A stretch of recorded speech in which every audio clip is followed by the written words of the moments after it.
So welcome everyone to the February 29th, 2024 Public Works Upcoming Changes webinar. My name is Tiffany Scroggs and I'm with the Washington Apex Accelerator, and I'm delighted to be the facilitator of today's training. We have an amazing panel of experts on the line today that you're going to hear from all about public works. And so before we go too far into the deep dive of what's changing and what's coming, I'd like to just talk a little bit about the housekeeping and then a little bit about public works. So we are in Zoom webinar. I cannot see you. I cannot hear you. And you are the only way you can communicate with us, unfortunately, is through the Q&A feature. And we do welcome questions at any time during today's session. We will go for the full 90 minutes, and if we run out of time to answer all your questions, we will type a response and send it out via email. So go ahead and look for that Q&A feature. I think the chat is disabled, so Q&A is going to be the best way to go. Here's our agenda today. So I will provide a very brief overview of public works. I know from some of the names on the line today that some of you are very experienced in the public works arena and some of you are very new. So welcome to everyone. Then I'll turn it over to Janet, who will talk a little bit about the background and how we got to these changes that we're talking about today. And then Aliana Condilis from MRSC will talk about the small works and apprenticeship utilization changes. And then we'll hear from Sharon and Lee at the Washington State Office of Minority and Women Business Enterprises, who will talk about the new certification for small businesses in the public works sector. And then we'll dive into the changes coming to the statewide rosters platform. And I'll round us out with a little bit of contractor resources and, of course, your questions. So let's go ahead and get started. I'm so excited to finally get here today. We've been planning this for many months, trying to get all these changes rounded up for you in a cohesive way. So we're excited that you're all here joining us. So what are we talking about with public works? Public works means a project for construction, alteration, repair, or improvement of some sort of government-owned building or structure or land or something. In this environment, so we're talking about construction, and we're talking about construction on public property or about some sort of public land. The state law authorizes agencies to award public works contracts to a responsible bidder with the lowest responsive bid. So we want to make sure we're kind of level setting what we're talking about today. So how do state and local governments buy public works? There's a lot of rules around how they buy public works. They can't just go to anybody at any time. They have to follow all sorts of rules, and so do you when it comes to paying prevailing wage and all the like. These are 8 ways that agencies in our state can buy public works in some circumstances. Those top 5 are probably the most popular that you may have heard of. And all of these total up to $10 billion in spend. So this is 2023 data, I think, from Labor and Industries, and it totaled 47,000 projects. So quite a bit of activity throughout the state. And this could be at the state level, at the county level, city, PUD, the public utility district, or anywhere in between. What we're going to hone in on today and talk almost exclusively about is the small works roster. And this is where half the projects were awarded last year, and that totaled $306 million in spend. So if half the projects are awarded this method, we want to make sure that you understand the changes to this method and how government's using it, and making sure that you're positioning your firm to be on the receiving end of those small works jobs. Just a side note and a little preview of one of the changes is an expansion to direct awards. So coming soon, if the job is under $150,000, the agency may direct award. And last year, if we were able to direct award, that would have been $215 million of that small works spend. So we're talking about a significant amount of opportunity here that's coming to local governments to change the way that they do business. We want to make sure that the business community is fully aware of how to succeed in that environment. A little bit about small works rosters. So there's a lot of misnomers and a lot of kind of misunderstandings about what a roster is and how to use it. So a small works roster is essentially a list of eligible contractors. It's frequently used by agencies to compete public works projects estimated to cost less than $350,000. MRSC manages several rosters, and one of them is the Small Works Roster. It could also be a separate roster that's created and maintained by an agency. So not all agencies use the MRSC roster. And we want to make sure that you understand if your target agency is on there or not. A Small Works roster is not. It is not a procurement portal with a list of bid leads. So you're not going to log in and get registered and then see all these opportunities you didn't know existed. It's not used by prime contractors to find subs. So you're going to have to find those primes a different way, and your Apex Accelerator advisor could help you do that. And it's not a place to bid work that's estimated at over $350,000. The agencies are not allowed to use it for that purpose. So now that you kind of have a basic understanding of what we're talking about today, we're talking about small works, we're talking about rosters. I want to turn over to Janet Jansen with Washington State Department of Enterprise Services. Janet, please share a little bit about how we got here legislatively, what changed, and how we came about to these changes. Great, thank you, Tiffany. Next slide, please. So this started with CPARB, and you may have heard this acronym before. This is the Capital Projects Advisory Review Board, and it is a governor's board made up of design and construction industry professionals, contractors, and public owners, state agencies all over. And we are part of, by legislation, we review alternative public works contracting and procedures. We also, part of that is created by the governor and the legislature, is that we provide guidance to those policymakers on ways to further enhance our quality, efficiency, accountability for public works contracting all over the state. CPARB created a subcommittee, Small Works Subcommittee, and started looking at what changes within Small Works Roster could help small businesses. So next slide, please. So we are looking at ways and seeing this as a big way that we can have more small businesses doing work for state agencies. In this process of looking at this, a lot of agencies had a roster. DES has a roster, MRSC, all different, the universities have a roster, and we want to make one stop. Come to MRSC, be registered there at no cost. And then by geographic location and by what work that you do, you can be on the list to be awarded projects or allowed the opportunity. So it's 350 and above, below, between 150 and 350, you will be put on a list if you are available to bid those projects. And you'll hear a little bit more about the 150 and below for the direct negotiated contract for that work there. So this is to allow and promote more small businesses getting more small projects across the state. Next slide, please. DES is a key stakeholder, and as part of that, we have agreed to move our small works procurement process to MRSC. So that we are working on, and there'll be new policies for us. We're going to be sharing some of that across the board. This will be starting in July, and that will be utilizing this. There will be more communications being sent out through us, through MRSC, through other state agencies that will allow some consistent information, consistent templates for this work to happen. What we do recommend, if as a small contractor, that you sign up for the MRSC Small Works Roster now, so that you're ready for that when it starts in July. If you're already there, great. But come July 1, DES is no more small roster. It's all going to be through MRSC. Same with many state agencies. And you will hear about MRSC, how they've contacted many dozens of agencies already to do this work. Next slide, please. And with that, we're going to on to Aliana Condoleezza. Thank you so much. Okay, can you see me? Can you hear me? Let's go with this. So I'm going to take us through kind of more in some of the technical pieces.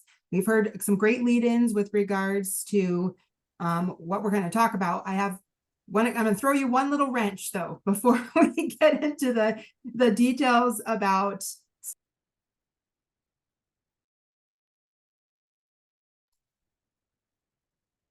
All right. Did I go off of mute? Sorry. This is like strange things. Yep, we got you back though. You're good. Okay, good.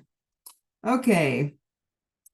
It says I'm controlling, but nothing's moving. Oh, there we go. Okay. Technical difficulties. Okay, we're going to take a closer look at changes coming, and I have to send one more change to you. Sorry, before we get into Small Works.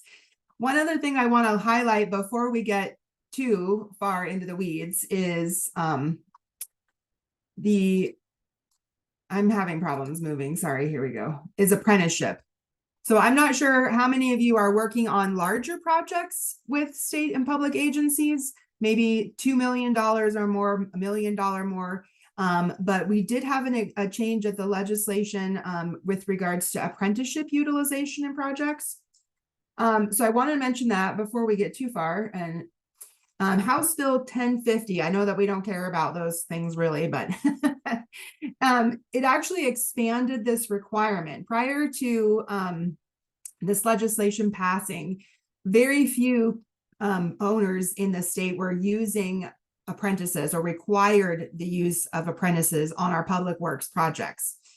In July, everything happened in July for some reason, but July of this year, more public agencies are going to start requiring the use of apprentices on their projects. And I put on the screen kind of, there's actually going to be a tiered option as well. So in July of this year, $2 million projects estimated called $2 million or more will have the requirement. And then in 2026, 1.5 million, and 2028, 1 million. So the bigger projects right now, WashDOT is a huge, agency that we've heard about. DES, I'm sure at this level is there. Some of your City of Seattle's and your Port of Seattle, Sound Transit, they have either required apprentice or required training options. So this is a bill that is expanding those things. I'm not going to go into it, but I would like to offer this. If you are a contractor, subcontractor that routinely works on larger projects such as $2 million or greater, and you want to have some more information about the changes that are happening, and you might have questions about all the logistics, please put a question out to this team and we'll get you some more information on that. But I did want you to know that is a change that does come into effect on July. Where am I? January, yikes. Okay, so let's just talk to Small Works though. Sidebar. Okay, so as we've talked about already, we kind of set the stage. Starting in July 1, we've got this kind of reimagining small works rosters. And this legislation actually created a few things, and I'm going to spend a few slides just kind of going over a bullet list of the things that changed. And then we'll go into kind of how each of those changes might affect you as a business.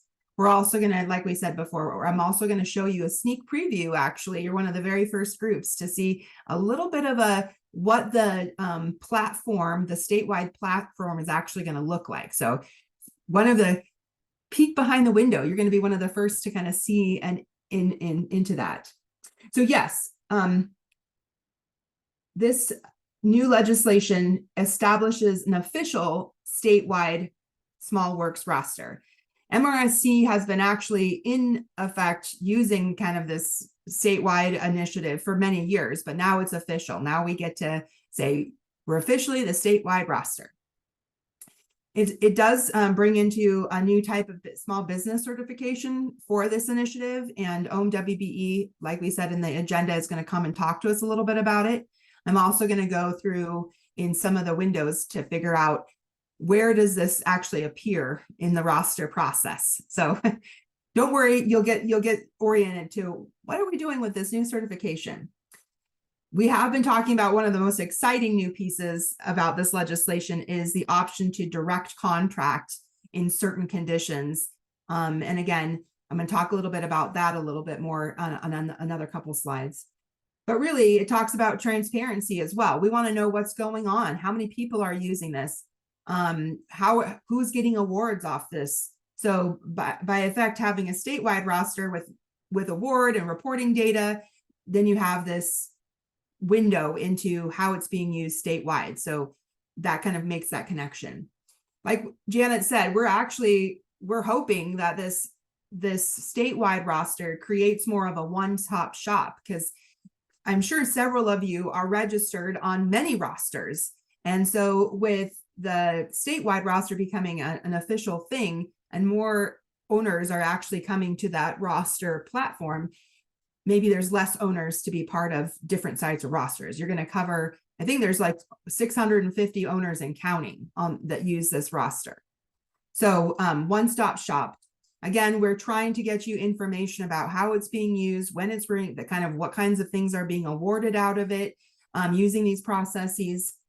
It really has become, we're trying to level set some administrative efficiencies so that if those of you who are avid roster businesses, you've been on lots of rosters, you've seen lots of roster work come out, you kind of have an idea that in the current environment, they actually have 3 different thresholds. There's under $50,000, which is limited works currently. That's no longer.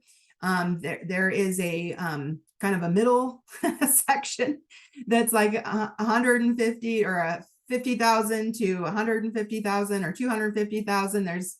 Anyways, it's kind of confusing where there's 3 and 5 bid options and things like that. So administratively now we're just going to have 150,000 and over and 150,000 and less. And I have a slide on it. And then again, it promotes the use of small and diverse businesses with this new certification. You're literally, if you are a certified small business through OMWBE, in the statewide roster, you're going to appear first on the list. When they pull these things and say, okay, I'm ready to do this project, and I want to go and I want to see how many certified businesses are on my roster category for this work, they're going to appear in that first tranche. And I'm actually going to show you a screenshot so you can kind of get a visual as to what it looks like for an owner using the statewide roster. Okay. So you can kind of visualize what it looks like, and it helps us understand how valuable it can be. Okay, like we said, Small Works Roster is a predetermined list of contractors. Small Works Roster it is a low bid competitive process for the most part. I'm going to talk a little bit about that a little bit more, but it's still a way to compete against and hopefully your peers. So when your peers, you're a very similarly sized business. So that's kind of one of the thoughts here, but predetermined list. Like we said, there's multiple rosters that might be out there. We're specifically talking about Small Works and the statewide Small Works, which we've said already. Okay, this is a little bit of a compare and contrast, because sometimes I like to kind of see them side by side to say like, okay, what is the real difference? And what I'm comparing is traditional public work. So you hear this like hard bid, someone's going out and they said, I'm doing a new sidewalk and it's going to cost me, $500,000. I'm going to hard bid this work. It's going to go out in a public advertisement and newspaper and a news publication. You're going to have full bidding documents with like lots of plans and specs potentially. These publicly advertised competitive bids tend to have longer bid times, 3-4 weeks, sometimes longer, right? From the time they advertise to the time that the bids are due. Lots of site walks potentially, or pre-bid meetings, right? You're kind of used to that environment. It's typically permitted work, and the determination for award, as Tiffany mentioned earlier, is you've responded completely to the bid request and you're responsible. I'm going to talk a little bit about what it means to be responsible. Okay. So Small Works, you're advertising just to the roster. So only those of you who are in categories of work and who signed up to be bidding and doing work to certain owners in certain regions, you're the only ones going to get an advertisement on your invitation to bid. In the Small Works environment, typically we're talking about scopes of work and a contract as opposed to full plans and specs and, kind of all that paperwork that you're used to seeing.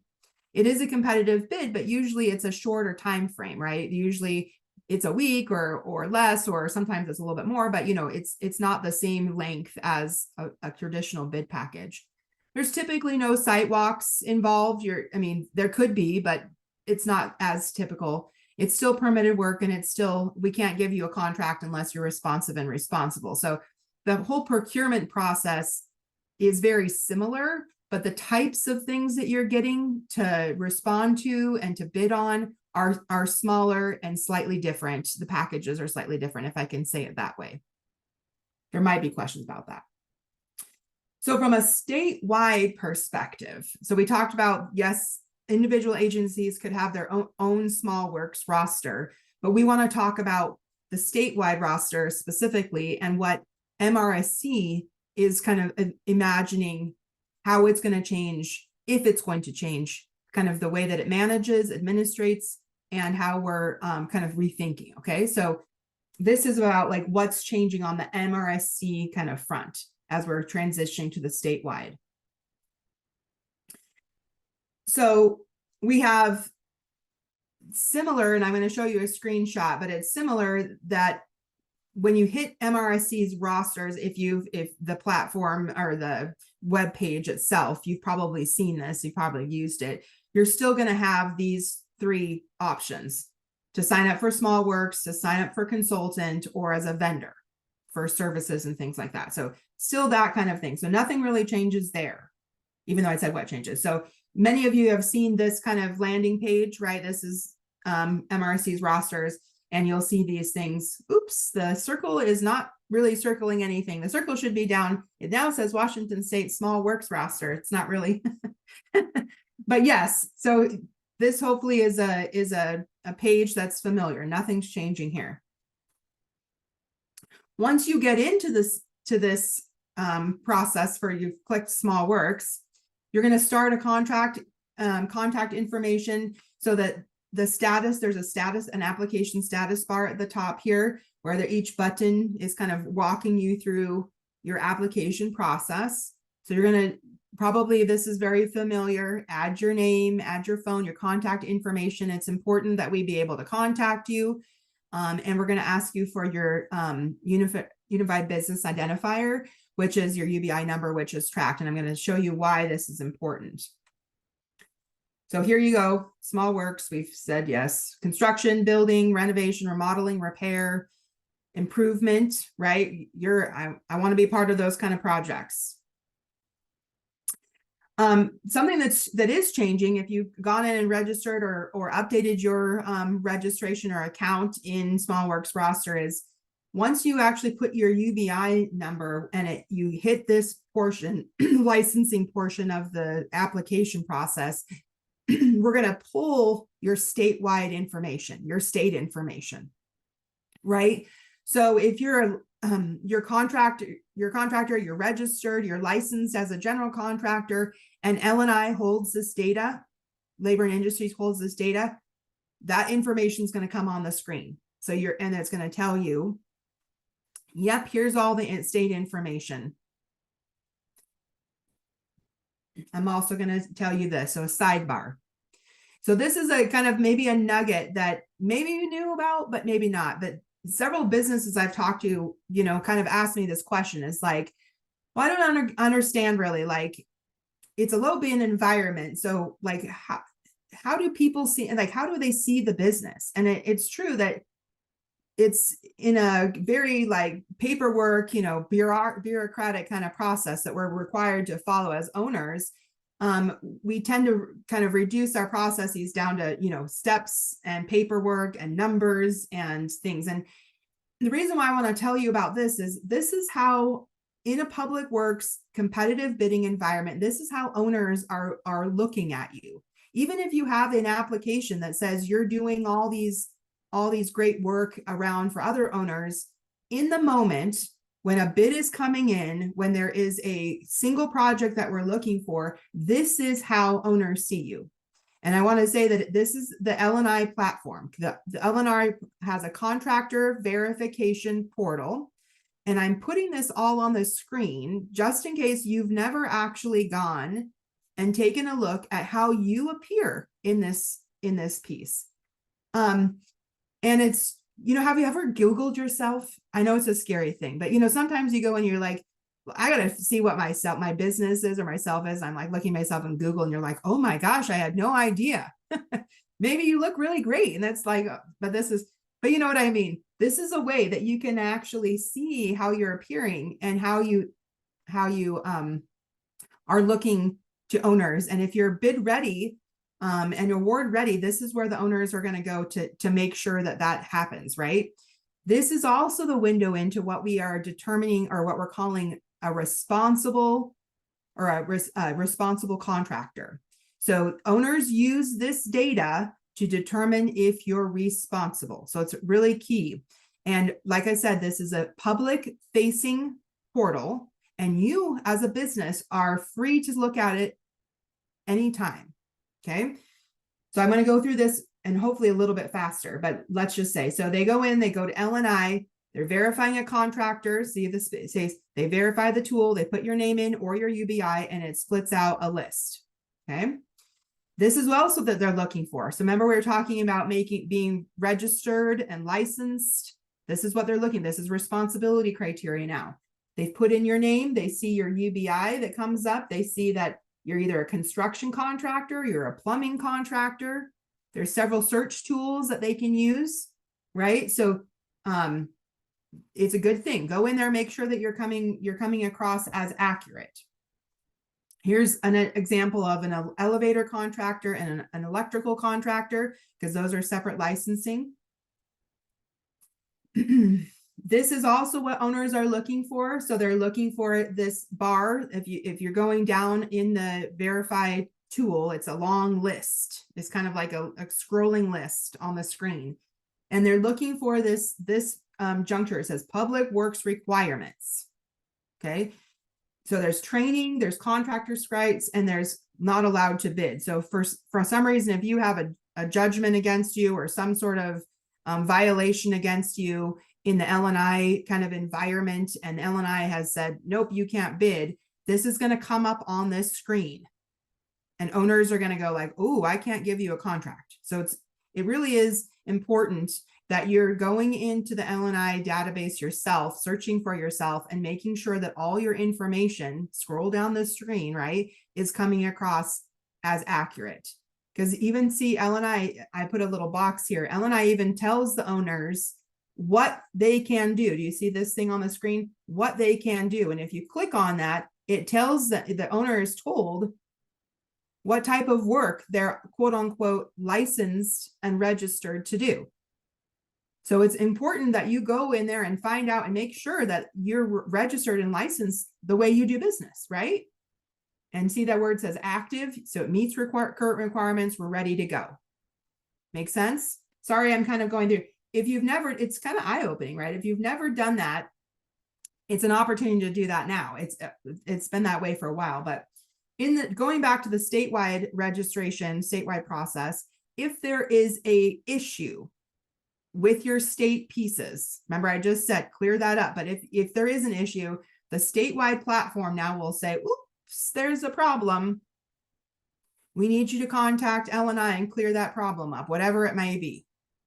Okay, so this is kind of hopefully a prompt so that you get a window in to how you're appearing, and that if you're quote unquote appearing bid ready, award ready to an owner. Make sense? I'm going to give you a couple more pieces of information as we go through this. Also in the statewide roster and the platform now, there is going to be a link to OMWBE certifications. So once again, you're going through your application process, you put in your UBI number, and all of a sudden you land on this page, certifications, and it's telling you the information from OMWBE's certified business directory. So in the interim here, or as we're starting out this project here, we've got all of these certification classifications, right? And OMWBE is going to talk a little bit more about the new PWSBE, and they're going to reinforce kind of their certification process, but it helps us one-stop shop. Remember our theme is one-stop shop. So we've got our L&I data responsibility criteria, our certifications, kind of all on this platform so you can see how you're appearing across these conversations, all in one spot. Okay. The other part of registration that might be changing, might feel a little bit different is, I don't know if you've ever used the rosters or these kinds of things, but for those of us who are kind of actively using rosters, sometimes there is the next step in the registration process. Yes, I want to do small works. And then there is just a huge list of every possible scenario, right? Well, in a statewide initiative, you've got to have a lot of things because there's a lot of different types of pieces going on the state, right? So it's got to be a long list. We already know that. But what we're going to hope to do is to kind of focus our attention a little bit. And before we go to this long list of every possible kind of scenario for projects under 350, we want to focus on what types of projects you typically do work on, right? So if you typically work on buildings and facilities, right, you're doing refreshes, you're doing roofs, maybe you're doing lighting changes, maybe you do drywall repairs, maybe you do carpet changes, whatever it might be, that's inside buildings and facilities. So focus our attention there, right? So we're going to first ask you to tell us about the project types you're doing. Then we'll move on to the list of all the scope possibilities and work categories. There is going to be a slight shift. This is not a huge change, but it is kind of a slight shift. In the MRSC roster kind of environment, there has kind of been a little bit of confusion, a little commingling, if you will, of services in this construction space. So what we're talking about is like, if you do services such as groundskeeping, like HVAC, alarm testing, there has been a little bit of confusion as to where those projects get procured. With the new legislation, we've reinforced, so this new change is saying it's reinforced that a small works project is a one-time project for construction, renovation, repair. It's not services oriented, right? So one project, one-time project, one services. Okay, so you're saying, well, what's happening to services? Nothing dramatic, okay? We're just asking you that if you're a service provider as well as a general contractor who can do a project, that you get registered on the vendor side as well, right? So you also check that you want to be on the vendor roster where typically the services contracts are being procured out of. They're using a services roster. Does that make sense? So if you want to be on potentially on a recurring needs, maybe you're, having to come in and do the testing and flushing out of the lines every once in a while, or you have to, reset all your fire life safety things. And that's kind of a recurring need that's happening. It's not a one-time project and it's not a repair necessarily, right? It's just a recurring need. We'll want to get you procuring on that side. For other people who may be asking, because I think there is a misnomer, I have this at the owner level when I do owner trainings. So let's just call it what it is. There's also this kind of commingling of ideas that if you pay prevailing wage or you're required to pay prevailing wage, you're automatically a public works contract. And that's actually not what the definition says, right?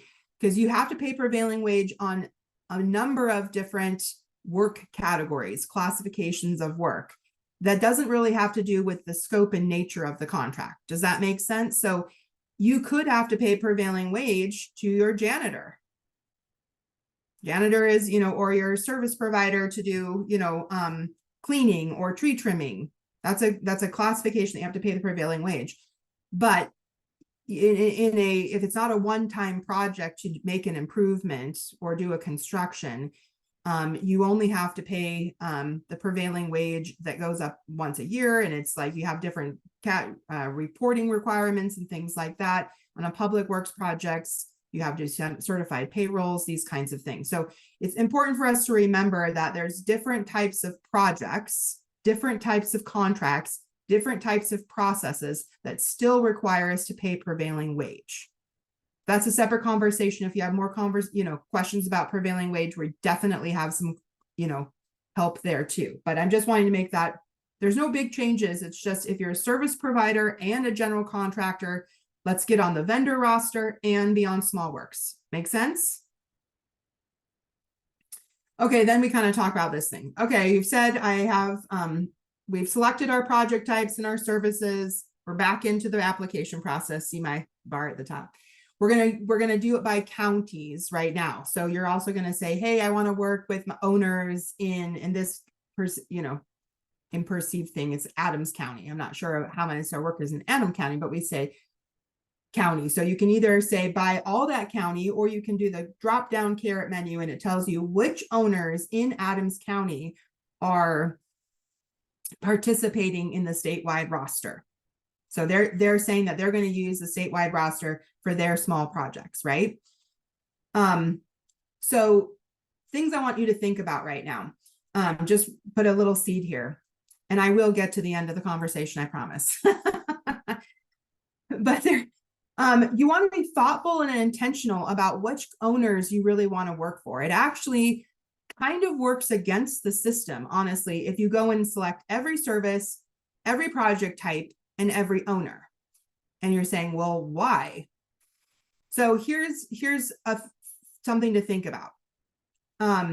So one is, it's actually, we don't believe, and I don't believe, but maybe others have this belief. I don't believe that I can actually award you a project for every scope of work, every type of work.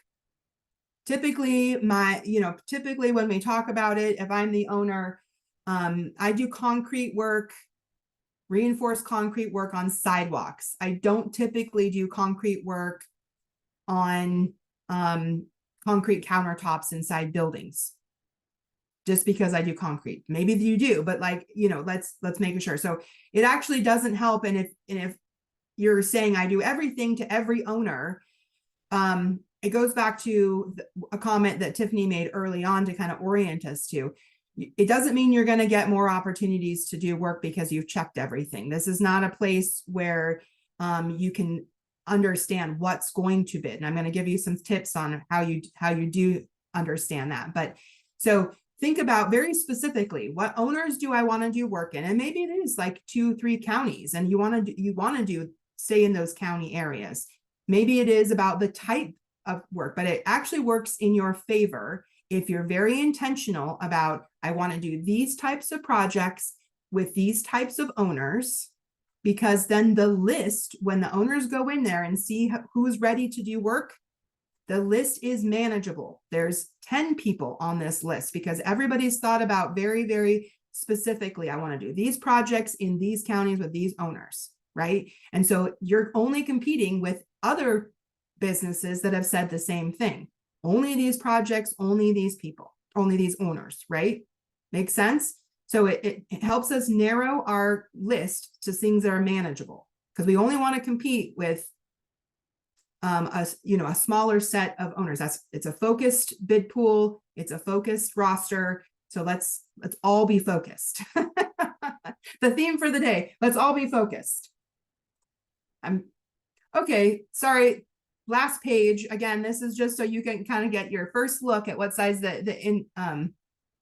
but basically it gives you a chance inside the statewide roster now to review your information and make sure that you've kind of selected and all your information again is appearing accurately on your application. And again, I'm going to show you what owners are seeing, both from, we just went through what they are seeing from the L&I side and kind of your verification of responsibility side. But I'm also going to show you a little bit of how it looks like in the roster, because I want you guys to understand it really isn't a black hole. There's actually stuff that's happening on the other side of the conversation.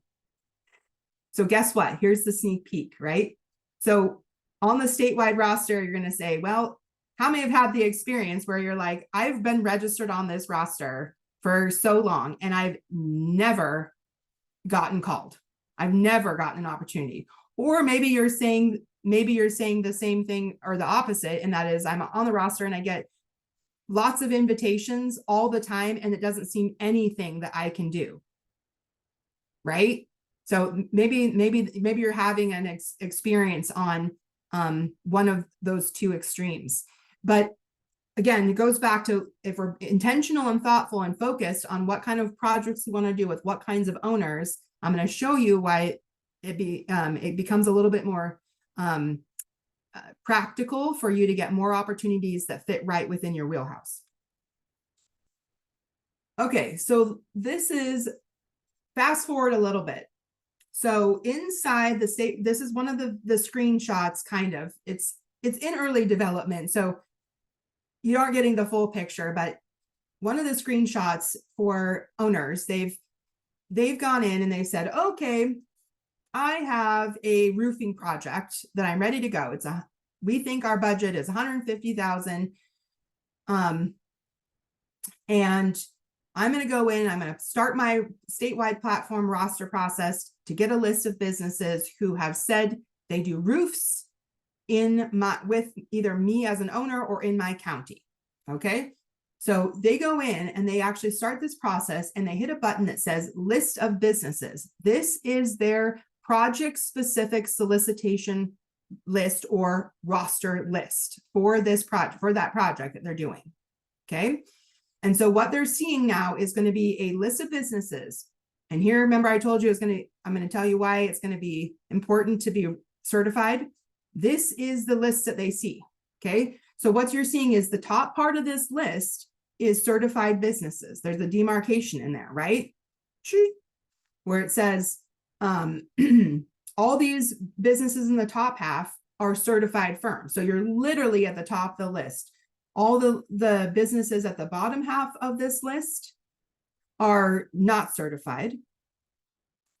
They're also going to be able to click on that business. So it's green, I think, on the screen. If you click on that business inside the statewide roster, it's going to give you a list. This is just a working prototype. This is the final list, but it's going to give you all your business information. So remember, you put in all those informations in your registration and your applications, and you've said, I'm licensed to do this. You've said your project type. You said all these things. So there's going to be a way for the statewide roster user owners to be able to see all that information now when they click your name.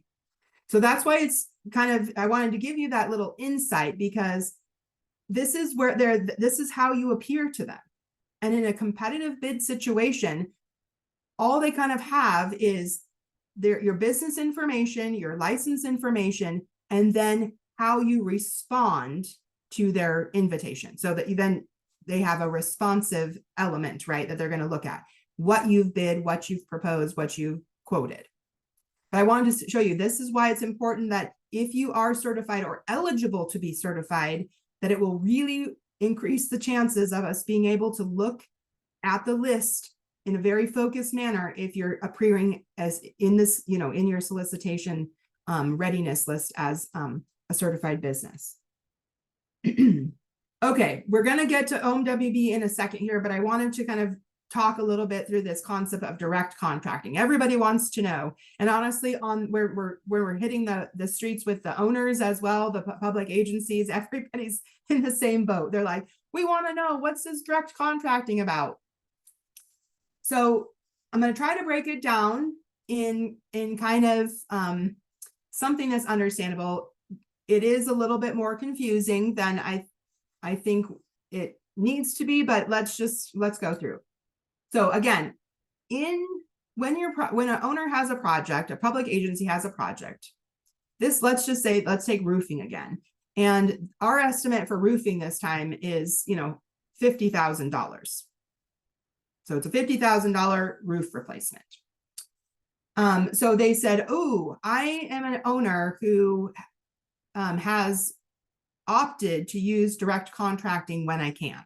So they go into the statewide platform, they put in their project just like they were doing, right? And they selected that it's less than 150, right? And they've pulled the list. Remember, we just went backwards. They've pulled this list, and see down at the bottom left-hand side, there's an option for competitive bid or direct contracting. Now we're going to $50,000 roof replacement. We've selected, yes, I'm an owner who wants to do direct contracting. They're going to pull the list, and they're going to apply the rule. So we've kind of dubbed this the rule of 6 or more, just for ease of explanation. And so here's kind of your options. that the statute talks about, the legislature talks about. If they pull the list, go back, right? They pull the list and there's no certified businesses, nobody's on there. They can potentially direct contract with anybody on that list. There's a catch. They've got to rotate. So if they have, let's say they're a public owner and they're doing several roofing projects, right? They potentially need to go and do several roofs in succession, let's say. And they've gone and they've pulled the list. There's no certified firms. So they're going to go out to each one of the contractors that are on the list in some sort of rotational order. I will say this. The statute does not define rotation. It says that there will be some guidance published, but you have to come up with the owner has to come up with their own rules and their own policy and procedures around how they will rotate. So I can't give you too much insight under that, but there's some sort of the next in line kind of concept, okay? But let's go back. The list, $50,000 or $50,000 roof replacement. They pull the list and on this list, right, that we put on the screen, there are definitely more than 6 certified firms on here. So it says if there's more than 6, they're going to contract with a certified firm, or they're going to attempt to contract. They're going to call you and negotiate. You're a certified firm on the list. You're next in line. They've rotated. They did a roof last year. They're doing a roof, however they determined, and they're going to go to the next one and they're going to hit the certified firms first. There is a possibility that, let's say that the list, each certified firm on the list, the first 6 say, I can't do the work at this time. So they move through that list. But let's just say the theory is that they've gone in, there's 6 or more. So they're going to start rotating through this list to do the roof project. They're going to call you up and say, I need a bid for this roof. We think it's worth $50,000. Okay, there's also a third scenario that's possible that's listed in the statute, and that is they pull the list, once again, and there's 5 or less certified firms on the list. So there's no certified firms, but there is 5 or less. So maybe there's only 3 on the list. That wasn't on. The public owner can actually contract with anybody on the list. They don't have to go to the certified firms first. But the thought is that they still rotate through each one of them. So, we already did a roof with so-and-so. We're going to go to the next person on the list and try to negotiate a contract with them. I know it's not exactly clear, but I'm hoping that it's feeling a little bit more comfortable on what that really means, what the theory is behind the thing.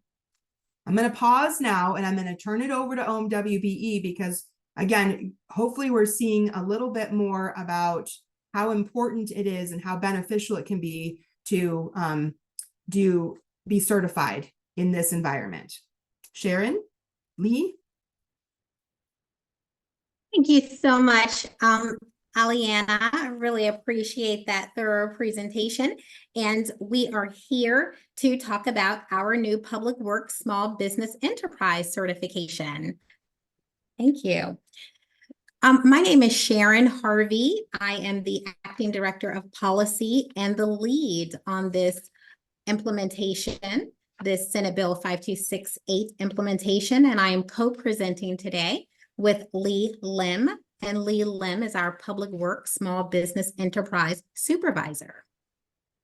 Next slide, please. Okay, next slide, please. And next slide, please. Thank you, Lisa. The purpose of OMWBE is to promote equity in public contracting. Next slide, please. OMWBE is the sole certifying agency for minority, women, and socially and economically disadvantaged businesses. And for those of you who are interested in knowing where that language comes from, you can look at our revised Code of Washington 39.19.120. As you see here on the slide, OMWBE certifies both federal and state. We process both federal and state certification applications. And the difference is federal certification applications are for those applicants who want to do work on projects that are federally funded. For example, the financial source could come from the federal government, like the United States Department of Transportation or the Federal Aviation Administration. What I'll talk about here are the 4 eligibility criteria in order to be certified with our agency.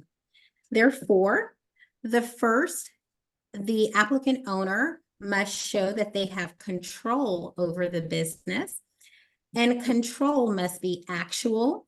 Actual control is that the applicant owner can actually do the work themselves, or if they're physically unable to do the work, they can direct an employee or another person to do the work. That's actual control.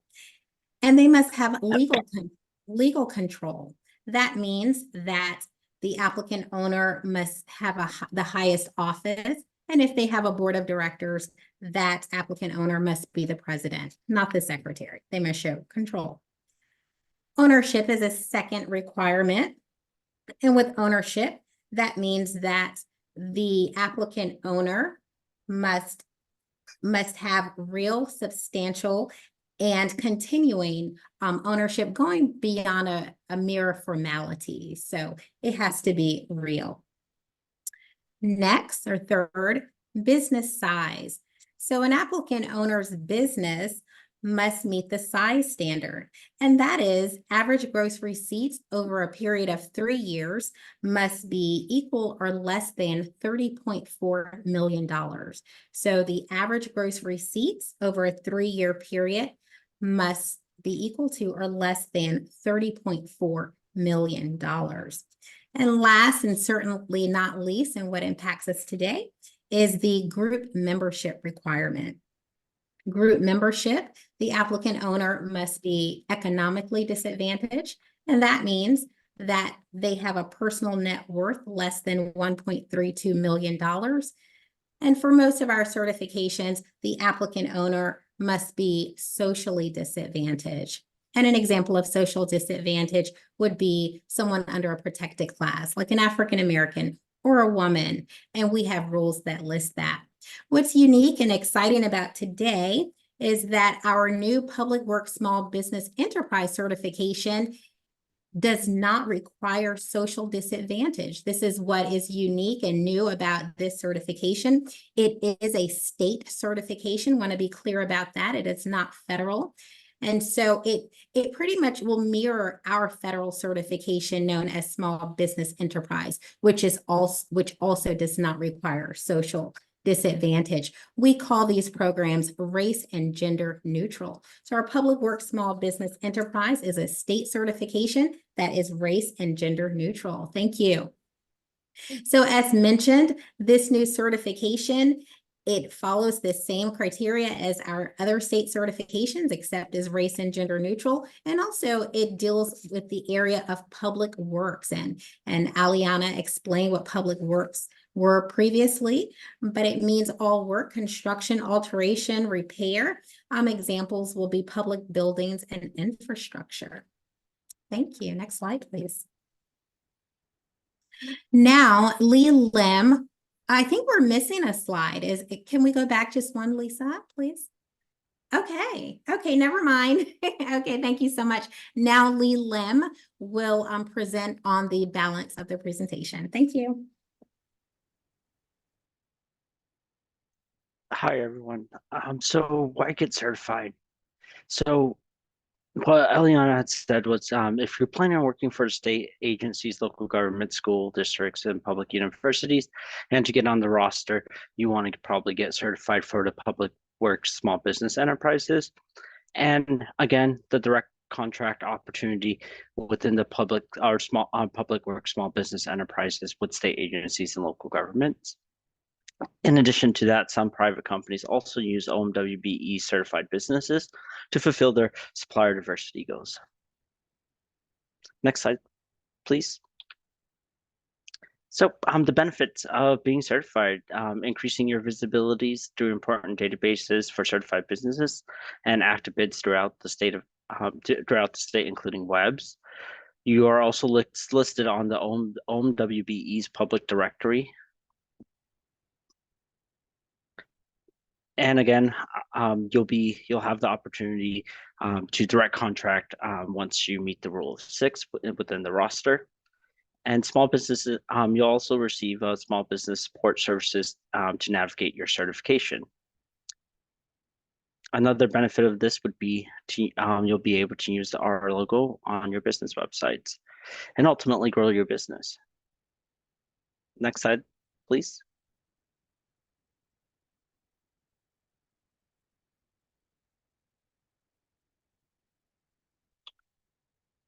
Okay. So the certification is starting in March. We'll provide information regarding the certification and when applications would be accepted during that time. At this, there are no costs in March, June, and maybe beyond. That's still to be determined. OMWBE state certification business, MBE, WBE, operating in public works are automatically eligible for PWSBE. The PWSBE certification will put you at the top of the list for direct contracting opportunities, and that's in alignment with the MRSC roster, public works roster. So you still need to apply for the statewide roster, but certification status will appear on the roster at the time of your registration. Next slide, please. So how to apply for our program? You'll visit OMWBE Diversity Compliance.com. Apply for /renew certification and create an account. Online applications. You'll follow the pathways and answer those questions, and it'll lead you to the correct certification that you're looking for. In this case, it would be the Public Works Small Business Enterprises certification. And if you are eligible for the other certification by following the pathways through the online application, you may want to look at the other certification as well, like the minority business enterprises, women business enterprises, and minority women business enterprises, and also our socially economically disadvantaged business enterprises certification as well. Next slide, please. So the type of documents that you're going to need to apply for, to prepare to apply for our certification is an affidavit of certification, personal and business taxes for the past 3 years, your personal net worth statement, a business formation and operating documents, resumes for your employees, and a proof of initial investment to show that you own the business, and a list of your equipment. With the automatic eligibility for firms that are already certified with the OMWBE certification, so all the certifications I just listed. In addition, our federal certification, DBE and SBE, there is an opt-in option where you will not do an application, you will just opt into the Public Works Small Business Enterprises program. Next slide, please. So how long does it take to get your application process? So for our state certification, it's 60 days. For federal certifications, up to 90 days. Again, this is up to for a Public Works Small Business Program, it is a state certification, so it would fall under 60 days. And for the opt-in customers, it should be less than 60 days. Next slide, please. So here are our contact information. So we have Sharon Harvey's Acting Director of Policy information, and also mine, Lee Lim, Public Works Small Business Enterprise Supervisor. Thank you so much, Lee. And just to be clear, want everyone to know, if you are not state certified or certified with our office, you may apply for the PWSBE certification. If you are already state certified with our office, as Lee explained, there is a very simple, quick opt-in option. And so that's a benefit. And now I want to return it back to Aliana. Thank you. All right, thank you. So this is, hopefully it's becoming a little bit more clear as to all the changes that are happening and how we're moving through these new items, trying to get ourselves ready. I do want to point out one little clarification, and that is, and I shouldn't say one little because it's not, but we are understanding that a launch of a new kind of concept, a reimagining of these rosters is going to take a while to kind of actualize our full vision for this thing. So one, we're asking for a little bit of grace as we're moving through and getting all the pieces moving and realizing the full potential of the program. And in that same spirit and thought process for ourselves, on the initial launch in July, all certified businesses, every type of certified state certified businesses, whether it's minority or woman minority, or the new Public Works Small Business, you will appear as certified on that business list that we've been talking about, right? When you pull the businesses, but at some point in time in the future, yet to be determined. So at some point in time, only those that are PWSBE certified will appear on the list. But again, in the initial launch come July, all certifications are going to be on the list until we can, spend some time figuring all the ops in and also getting all of the applications processed and things like that. So we're going to give ourselves some window of time so that we can still see all the certifications and we can still have all the right pieces on the right list, if that makes sense. Okay. Let me go back to it. I'm lost control again here. I don't know what's happening. It says you are controlling, but nothing's happening. Did you just try, Tiffany? Did it work? No, not, I promise. Okay, it worked. Great. So again, what to expect over 150, under 150. I said it's, so hopefully that's in there. If it's over 150, like the owner has gone in there and said, oh, have a roof replacement, it's $150,000, $170,000 it's a big commercial roof. We're doing a replacement. All the businesses, you'll see one big list. They'll see one big list. Everybody who said, I want that kind of project, I want to work with this owner, I do roofing, everybody will be on the list, certified, non-certified alike. Everybody will get an opportunity to bid. There's no direct contracting at $150,000, $170,000. Make sense? So it's a competitive bid. If you're on the list, when they pull it up, you'll get an invitation. They'll send it to everybody on that list. Like we've been talking about, if it's 150 or less, it's only a $70,000, $50,000 roof, then it's probably only going to go to a smaller subset. And those owners who have decided that they have the option and they want to exercise that option to direct contract, they'll be looking at those certified businesses first. Certified. So again, I think it was obvious, or I think it was clear, but small business is a pretty big number. So we're hoping that many of our businesses, if not a lot of our businesses that are in this space, all of you out there listening right now, potentially qualify for this small business threshold. So we're hoping to get all of us moving and looking at each other in the same way. So I think this is really exciting.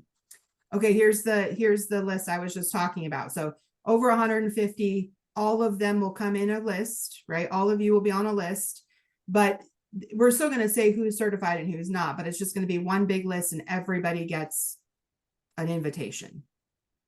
Okay. everybody in the solicitation list.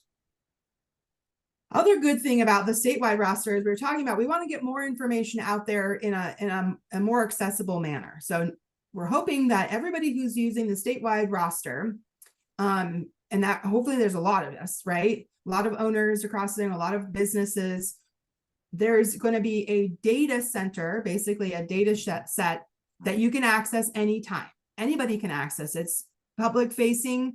And it's up to date. It's going to be somehow updated regularly. So you'll be able to go in there and say, wonder, here's Clover Park Technical College. I want to know how many small works roster projects they've done. And you should be able to go in and select them as an owner, and you'll be able to see a running total of all of their small works projects awarded.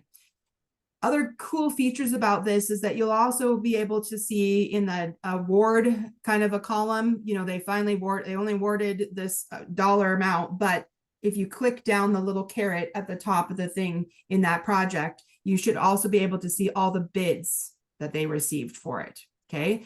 So this is like, oh, finally, we get to see it in one spot. Like, oh, great. I can see, you can search by owners that you're interested in. You can search by contractors you're interested in. Maybe you're looking at the competition, sizing up the competition. All that stuff will be now accessible on the website, real easy for those of us, those of the owners that are using the statewide roster. If an owner has their own roster, hopefully they're posting it because the statute says you got to post them. But at the same time, this is a great way. I mean, 600 and some odd owners, right, are using this currently. Hopefully that number goes up, and that means you're looking at award data for small projects for hundreds of owners. So one-stop shop, getting back to that kind of mentality. We're trying to get everybody the information they want to use. So now the real thing, and I'm conscious I want to get to some questions. So I want to say, what do we do to prepare? Like, how do we? You're saying, great, this all looks good. What am I supposed to be doing here, right? So starting March 1st, that's tomorrow maybe. But maybe I misspoke, but sometime really close here, March 1st. Maybe you wait till March 3rd. Apply for that small works business enterprise, right? That small works, small business.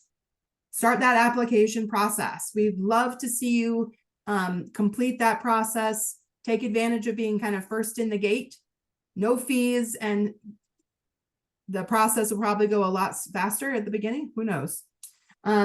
We also are going to have another kind of introduction and another kind of business focused conversation about small works rosters at the March 14th at Alliance Northwest. So there's more information in this presentation. There's a pitch, and I'm sure separate decks going out with all sorts of things. We will have another small works conversation there. So hopefully we'll see you there too.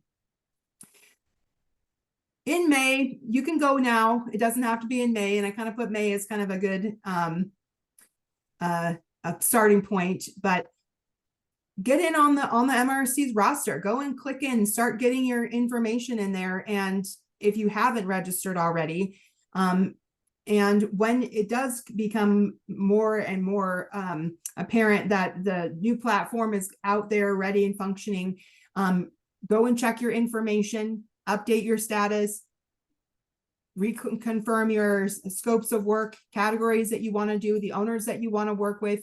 Think about that narrowing your focus to the stuff that you really want to get awards for. Again, if you're a service provider and a general contractor, you do both scopes, get in both pieces. Go, get your services going from procurements from the vendor roster in the MRSC space and your small works in that space. Also, if you're not hearing a lot from the owners that you work for a lot, like if you're, you have some target owners that you're working for and you haven't heard from them about this, contact them. I was an owner for 15 years and I loved being able to communicate. So let's, ask them, what are you guys doing for small works? Are you, ask them, it's okay.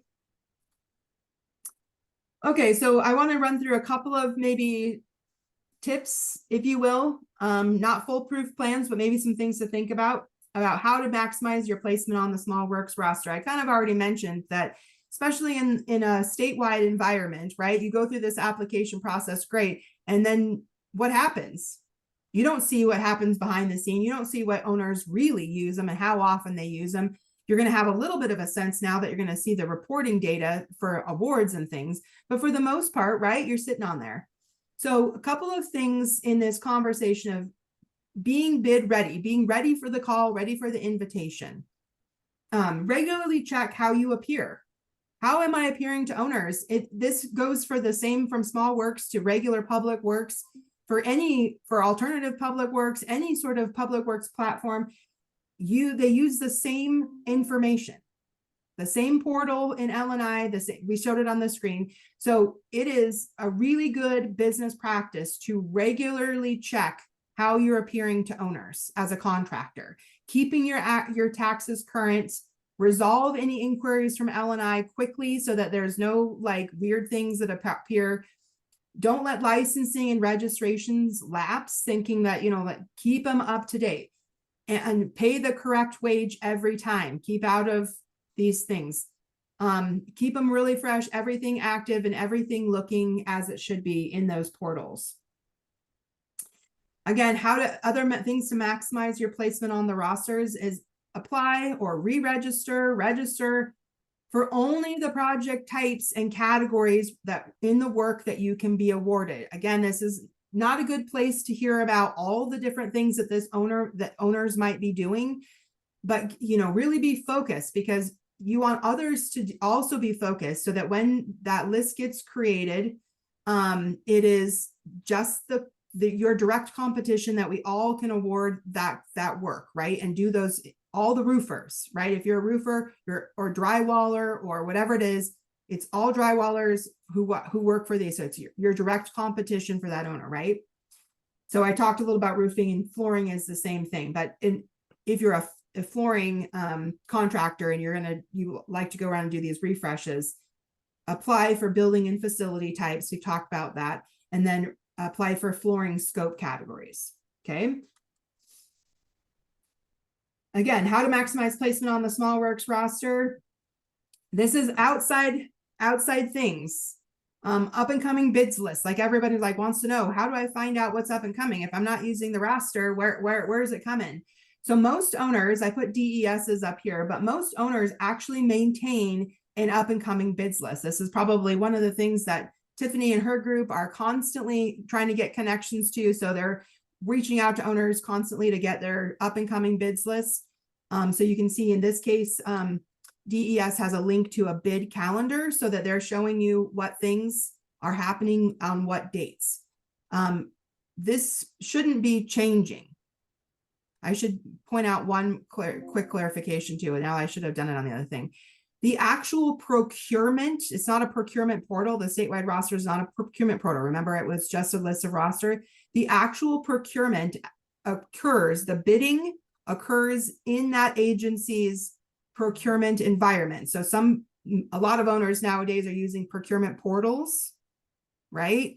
Or they're doing their procurement like on an email. Thanks COVID, everything's, everything's digital now or electronic of some sort. But again, so the roster is not a procurement portal, but a lot of people are using Bonfire or some other procurement portal type, Procureware or public bids or whatever it is. And so that's happening there. And a lot of times their up and coming bids list are in that environment. So I should also mention that some owners require registration in the small works roster, but also registration in their procurement environment. So there is probably a couple of registrations besides OMWBE is one part, right?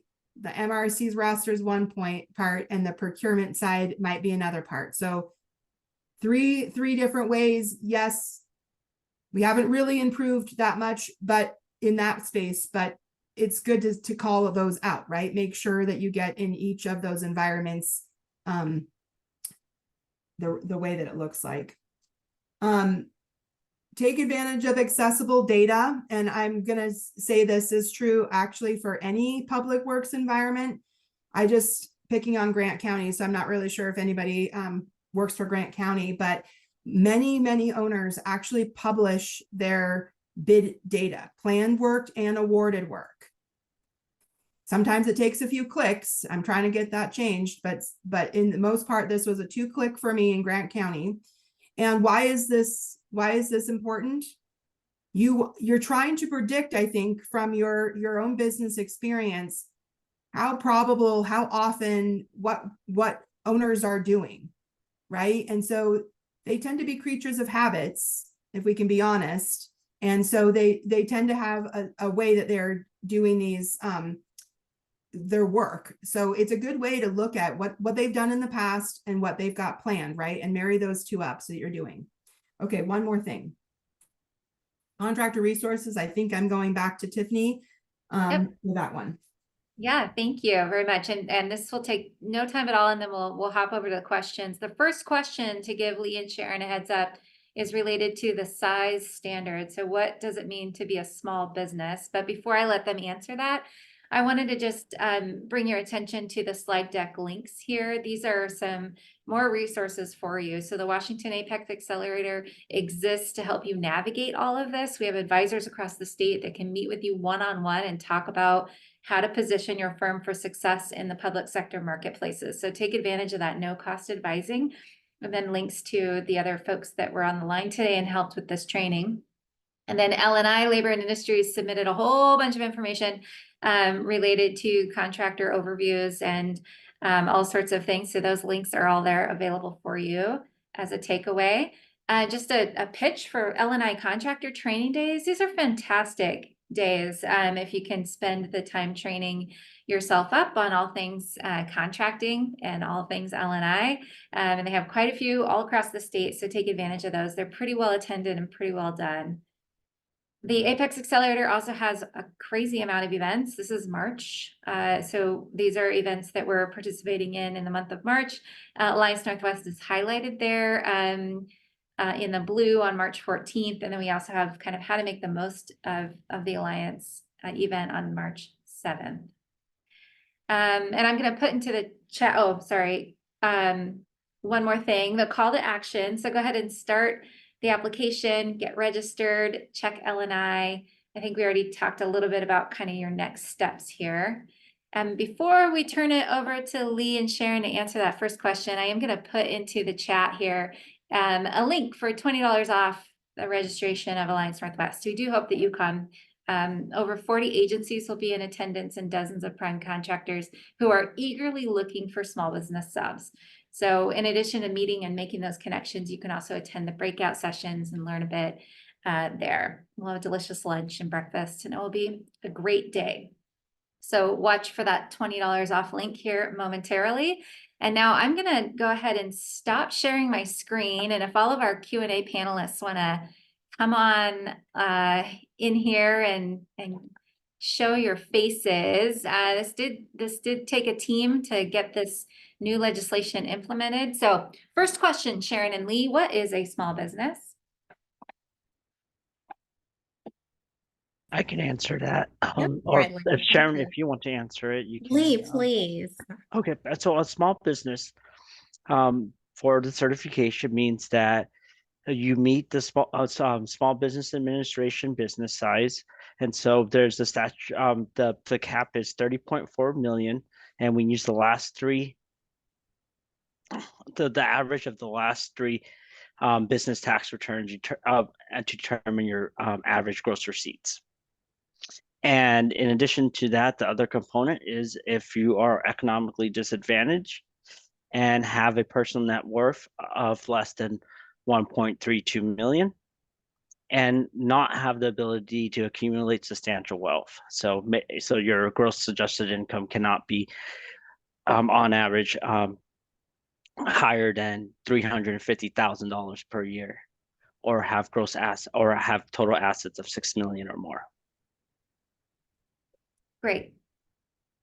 Thank you Thank so you. much, Lee. Yeah. Thanks, Sharon. And Lee and Sharon, if you don't mind, there is a question by Jill Cooper in the chat or in the Q&A function about a cooperative business. And since that probably only applies to maybe Jill and a few others on the line, I thought you could just type the answer there if you know it offhand, or maybe follow up with her afterwards. So our next, there was several questions about kind of the timing of everything, and we are hitting you up early. So it's only, it's still February, by the way. There's a bonus day in February this year. And all of this is coming into effect July 1, which is the start of the state year. However, there is things you can do now. And so I guess I'll turn it back over to Sharon and talk about the timing of your public works certification. The main question is, if I'm already certified OMWBE, do I need to do the short form now, or what do I do? And if I'm not certified yet, what do I do? I'll answer this one, and Lee and Curtis, feel free to jump in. Excellent question. So yes, we would like for folks to start early. We are still in the preparation of getting that soft launch date. We plan for it to be in March, and so we will definitely let everyone know when you can do it. If you're already state certified, yes, definitely fill out our opt-in form. It's going to be a very relatively easy process. Just letting us know that you would like to opt in to our certification. We're not automatically putting folks there. You'll let us know and we'll get you there. If you are not state certified, there will be an application process, and the application process is similar to any other state certification. As Lee mentioned, the documents and just going into our B2G Now system. Any questions about that? Hey, Sharon, I just want to add to, if you're DBE certified or SBE certified, that the opt-in option would be available as well. Great, thank you so much. All right, I think Aliana would be the ideal person to answer this question from Mr. or Mrs. Anonymous. Does this process replace the limited public works authority? So agencies do not need to receive DES approval or training to use the small works roster as they have done in the past. So I'll speak to this. Oh, Janet Jansen thanks, would- Janet. Oh, perfect. Yes, delegated authority we have had on hold, and we do not have our community or technical colleges with delegated authority. We are going to be looking at that process and seeing how that can be done because of the electronic bidding for small works that we're putting in place also. So at this time, there is no delegated authority and limited public works authority. That would be part of that once delegated authority can be, or if is put in place. We don't know all of those details at this time. So right now, no one has delegated authority. Okay, Thank you. great, thank you. Mr. or Mrs. Anonymous also says, if our company as a whole is over the small business threshold of 30 million, but only certain aspects would qualify for work with government, for instance, a commercial division, would they still be qualified? So I think this is great for Lee or Sharon or Curtis. Hi, Curtis. What do you like? Lee, would you like to answer that, or? Yeah, could you repeat the question? I might Could you repeat the apologize. I was question? trying to answer another question on. Yeah, if the company as a whole is over the small business threshold of 30 million, but a certain aspect or a division of the company fell below 30 million, would they qualify as small? So they wouldn't qualify as small because part of the eligibility process is turning ownership and control. The reason is because companies can be still big and have subsidiaries, and create smaller businesses. To simplify it, to enter to be certified as small business. So we're looking at the big picture, because we don't want big companies creating smaller companies to enter the public small works process, and we want to ensure that these are genuinely small businesses that are not being controlled by a bigger or corporation or organization. Great, thank you. Oh, and Tiffany, to add to Lee's response too, even if you're under that 30.4 million average, you could run into situations where you're under that, but then the codes that's assigned to the company, they have a different size standard. And so you could be eligible for certification, but not eligible for certain codes. So I just wanted to add that. Yes, which goes to Kathy's question about kind of the confusion with size standards. So I think Kathy indicates the slide indicates a personal net worth of under 1.32 million and gross receipts under 30.4. And I would add, I think my understanding is, and small in the industry code for the Small Business Administration. Is that would be accurate to that point, Curtis?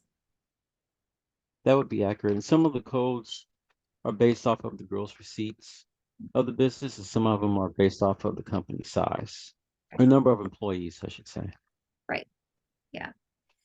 So Kathy, if you still want to just kind of walk through your particular size standard question, I'm sure several of us on the line would be happy to do that offline. Question, if the company does not enroll but have worked with the state companies in the past, will they still be eligible? Would they, oops, I lost my question. Sorry. Anyone catch that? If not, we'll move on to the next one. Oh, yeah, I think, John, you answered that one. Okay, so the question was, yep, if the company does not enroll but has worked with the state companies in the past, will they still be able to get contracts for the state? And John answered, for projects being conducted in a small works process, businesses must be on the roster in order to be awarded to. Very good. Thank you, John. Okay, I'm checking time. We have 2 minutes. I'm going to go ahead and let our panelists that are on the line here just give any closing thought. If there's something that you think is unclear or something that you forgot to say that you want to say now, please just call it out now. Aliana, do you have any parting words, wisdom? No, I mean, I hope the whole thing was really helpful and jogged a couple of questions, and also said, you know, start now. It's okay. We're working behind the scenes to make sure that anything that happens now is ready and to go by July. So don't stop from like, oh, I have to wait till July, right? Call OMWBE, work with MRSC, talk to LNI. It's okay. We're working behind the scenes to make sure that all the information that gets answered now and you register for things now get transferred seamlessly in July. So we're already taking in applications and registrations on every front. So don't worry about that timing. Now's the time. Very good.